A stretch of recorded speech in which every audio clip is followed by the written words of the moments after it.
vamos a decir un lugar común, la Argentina crece a tasas chinas, a tasas asiáticas por quinto año consecutivo, pero todavía tiene deudas pendientes, como por ejemplo la distribución del ingreso.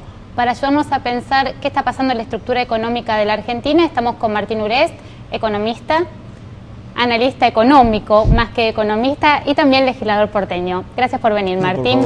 Digo, ¿por qué la Argentina crece a este ritmo acelerado? La recaudación es récord, hay exportaciones récord. Digo, todos los récords son en cuanto a ingresos y en cuanto a acumulación de capital, reservas, pero todavía persiste una gran desigualdad en la distribución. Creo que porque la igualdad no está en la agenda.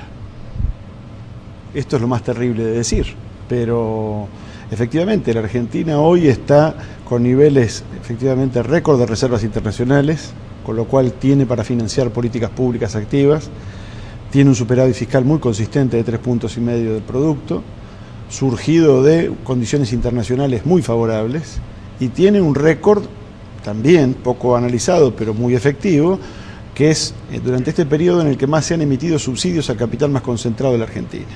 Vos estás hablando de empresas de servicios. Estoy hablando de empresas de transportes. servicios, estoy hablando de empresas productoras de bienes, estoy hablando incluso de productoras de bienes comercializables internacionalmente. ¿Y es hora que el Estado empiece a retirarse de esos subsidios para empezar a volcar esa masa de recursos en otras políticas? Yo diría que el Estado lo primero que tiene que hacer es fijar una agenda pública. La agenda pública tiene que decir, miren, si hay efectivamente una situación de desigualdad que no se ha corregido con el crecimiento, está claro que este modelo de crecimiento no apunta a atacar la desigualdad.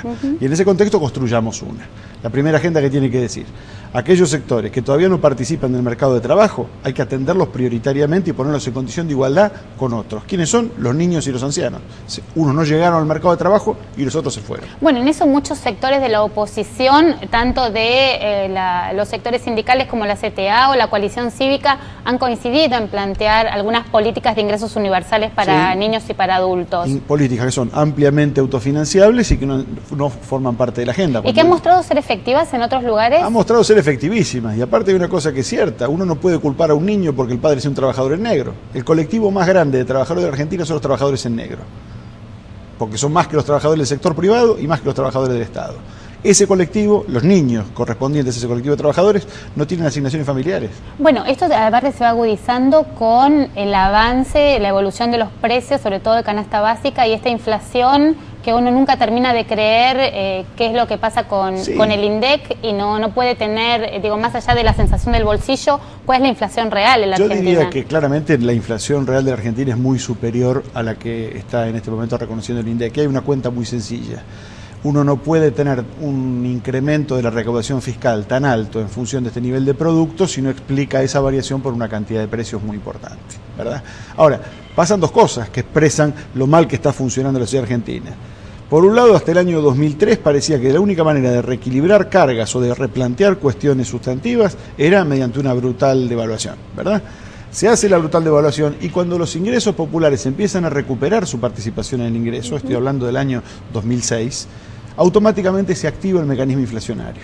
Pareciera como que la lógica de discutir en mayores condiciones igualitarias en la sociedad estuviera vetada, o bien porque viene un cataclismo económico, o bien porque viene una inflación no reconocida por el Estado. ¿Esto se puede agudizar con esta discusión salarial que está comenzando a gestarse? Que va... Yo creo que la discusión salarial, en primer lugar, es una discusión estrictamente mentirosa. ¿Por qué digo esto? Porque se está discutiendo sobre una base de inflación que no es la real. Sí, entonces, pero sin embargo los gremios dicen que van a estar pidiendo en torno a un 30% de seguramente actualización. Van a pedir la actualización de aquello que perciben que han perdido. Ahora, la pregunta es, ¿sobre quién se descarga la responsabilidad? Sobre sectores sindicales que dicen, miren, nosotros creemos que perdimos tanto de salario, queremos recuperar esto, y entonces los ponemos como los villanos de la película diciendo, si pasa algo en la Argentina, la culpa la tienen los sindicatos, o si en realidad tenemos que sentar al poder político delante de las cámaras y decir, miren, la tasa de inflación que estamos diciendo no es efectivamente la real. No hagamos que digamos que los trabajadores, que los consumidores, que las mujeres y hombres de intemperie de la Argentina se tengan que hacer cargo de un número mentiroso y ajustar sus expectativas sobre la base de lo que ya le sacaron en el bolsillo. Y que sigan perdiendo. Y que sigan perdiendo y que convaliden esa pérdida sobre la base de supuestamente no introducir factores distorsivos en la economía en el futuro. Martín, se nos está haciendo el programa, pero quería que nos dejaras por lo menos tu reflexión respecto de cuáles son los dos temas prioritarios que hay que encarar.